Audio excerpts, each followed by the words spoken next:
Hey, we're Saints. Father Chris here, Deacon Greg with you. Welcome to our Crucifixion live stream. Glad to have you beautiful people with us. How you doing today? I'm fantastic, but how are you doing? You just killed a huge bug. Oh my gosh. They'll never see it, the people, but there's an alien that had landed and was in the floor, and it was gross. It could be that an alien race was repopulating the population of those kinds of bugs and using our planet as a safe space for them. I have little kids. That's a thing on Lilo and Stitch. Anyway. Lilo and Stitch. Yeah, I don't know that one. It's good. That was a gross bug. Can you even talk about that stuff? What, Lilo and Stitch or bugs? No, alien, safe space, whatever. Apparently we have free speech, so we're allowed to talk about anything we want. Let's talk about free speech. Let's talk about free speech. I think it's a thing. All right. So in the world today, in the last couple of weeks, the things that we've been bombarded with, and I know people are struggling with it because it's a real question, a challenging question, and I don't know that we're through yet, the Charlie Kirk assassination, while giving a speech on a college campus in Utah. And that created a whole firestorm. And then more recently, the Jimmy Kimmel having his show pulled off the air, or at least temporarily suspended. I don't even know where it's at this point, right? We use that simply not to talk even about the Charlie Kirk incident or the Jimmy Kimmel incident in and of themselves, as that we're making statements about them. We're using them as intro. So crazy mob, remember that we're using them as intro to talk about something more important, right? I mean, and that's the idea of free speech, and that not being talked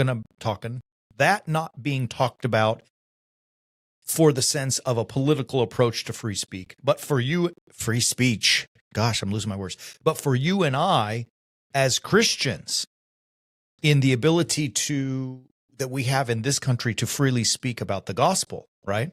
Right. And, the funny thing about that is that the gospel is a corrective, right? Like the gospel doesn't begin by saying you're so nice and we love you and you're great. It begins by telling you you're wrong.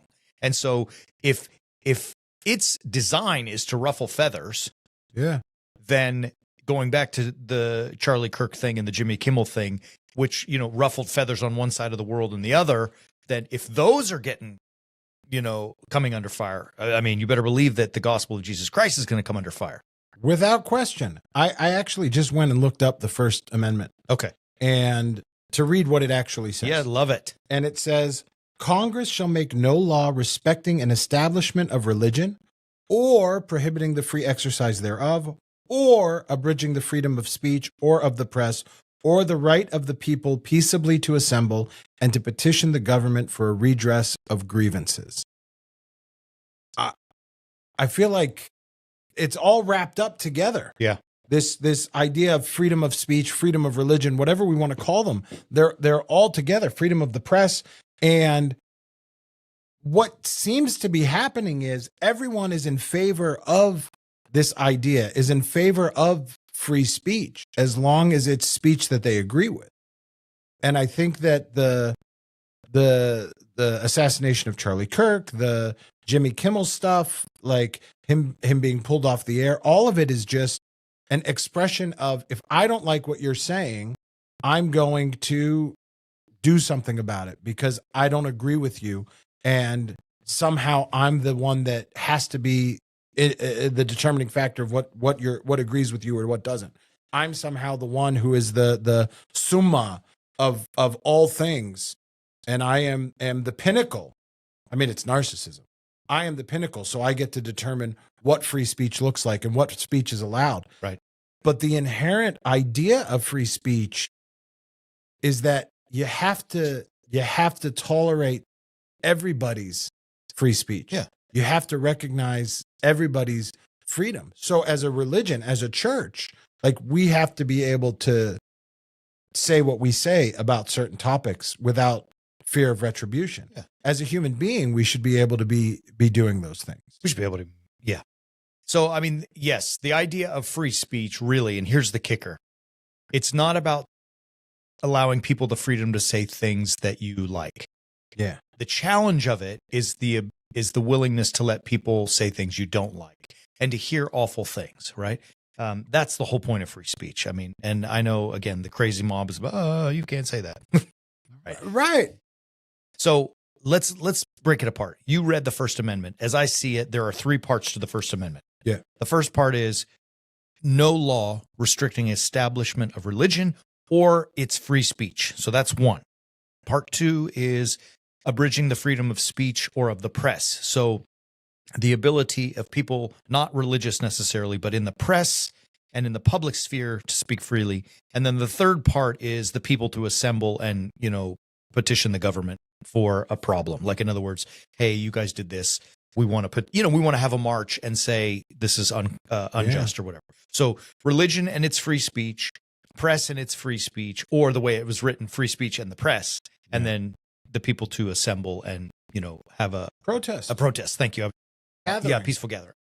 So, like, with that in as the backdrop, what happened as we see it, and we've been discussing this a lot with our team as well, like in the Charlie, you can see that in a nation that's so polarized and so divided, and everybody falls on one side of the aisle or the other, and they label themselves as such, right? I label myself as a warrior saint, as a Christian man. I don't label myself as a Republican or a Democrat or a progressive or a conservative, but that's where people label themselves. Yeah. And in both of those incidents that we brought up, the Charlie Kirk murder and the Jimmy Kimmel canceling, both sides of the aisle are now confronted with the willingness to let other people speak freely. Right? Yeah. And what comes along with that? You said something that triggered this thought. Because we label ourselves with that, it becomes our identity. Yeah. And then anything that speaks out against our label, we then internalize as a speaking out against our identity. And then when we're confronted with what you just said, we don't know what to do. Because then it comes back to the question of who am I?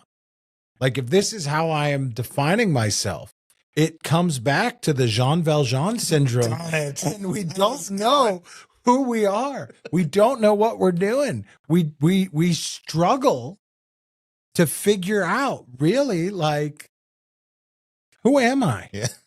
How can I ever face my fellow man? How can I ever face myself again? You said it. I was trying so hard not to laugh, and then you stole it. 24601. All right. Yeah, but all of the musical joking aside, it's a big deal. Like, let's break it down further. When, God rest his soul, Charlie Kirk was assassinated, there became a conversation in the public sphere that was a debate, right? We talked about this before. There was an actual debate over whether it's permissible and justifiable to murder someone who speaks words that you disagree with. Like, I'm a very hard man. I have a very thick skin. Things do not faze me. I lost my mind when I heard that because it didn't compute, Deacon Greg. How can that be a conversation, right? Like, have we gone so freaking mad? Yes. But so mad that that's not self-evident that you just don't kill people? Yeah. I mean, that was insane to me. And I don't want to get too far off onto that. And then there's that stupid garbage. Well, the words hurt people. Okay. That's lame. Words never killed anybody. But look, if you are that soft that someone's speech harms you or causes you stress, you need to come to visit us and spend more time with us because you need to be fixed because that's not healthy. That's not a good way to live your life. Anyways, that's another conversation. And the stupid mob is going to come after me for those words. Let them, whatever. The jerky boys were prophetic. I mean, it's funny you say that. I was thinking about that. Remember that whole sketch on work? I was heard at work. I was heard at work today. Yeah. He said nasty things. Yeah. And I fell down the stairs. I mean, but like, they were prophetic. That was in 1942, the Gypsy Boys. I mean, that was 95. It was, but it was so long ago. But they knew or they just were making. But I mean, like, that was a joke, and now it's real. Exactly. It's not that they knew we would get there. It was that they were making fun of the fact that the people that were already there were so ridiculous. And it's today. Cute now. 30 years later. I know. And we're there. Words hurt. And then we start labeling things as hate speech. That scares me. Yeah. Because Who's the determiner of what is hate speech? Yeah. Well, 1984. We'll talk about that too. But just to wrap all of that up, I mean, you know, words do hurt. I've said hurtful things, and I've had hurtful things said to me that don't feel good. Yeah. But it doesn't mean you can't stop it. You know, and more importantly for us as warrior saints, position is that you can't control all that. You can only control yourself. So that's why I was saying earlier about come spend time with us. Let's learn how to man up and woman up so that we know how to overcome when people say hurtful things to us, not like eliminate people who say hurtful things. If you want to have Charlie Kirk be able to say what he wants to say, you have to let Jimmy Kimmel say. And if you want Jimmy Kimmel to say, you have to let Charlie Kirk say. There you go. Hey, Warrior Saints. Thank you so much for being with us. If you enjoyed this, please like, subscribe, and share. It helps us get the word out there. And if you want more, visit us at warriorsaints.org and subscribe to